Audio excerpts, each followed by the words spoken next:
Hello दोस्त, नमस्ते, प्रणाम। आप लोग कैसे हैं? उम्मीद करती हूँ अच्छे होंगे, मस्त होंगे। हम आपके सामने एक छोटा सा गाना गाने जा रही हूँ। हमारे गाना को सुनकर बताइए कमेंट में कैसा है कैसा नहीं। और हमारे चैनल को सपोर्ट कीजिए और चैनल को सब्सक्राइब कीजिए, लाइक कीजिए, शेयर कीजिए।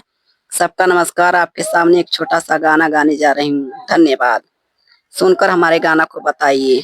बिगह परल बा हमरे नैहरे में परती।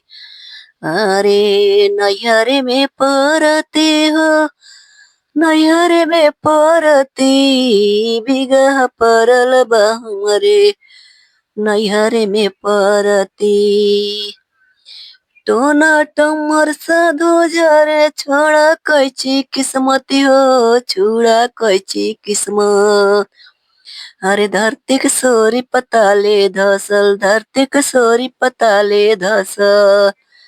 अरे ब्रह्मा के कलमिया कबहु न सरकी। बिगह परल बा हमरे नैहरे में परती। बिगह परल बा हमरे नैहरे में परती।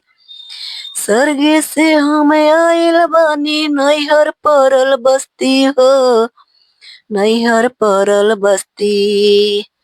स्वर्गे से हम आइल बानी नैहर परल बस्ती हो, नैहर परल बस्ती। अरे ननदी लगवाले बहुत होयर की।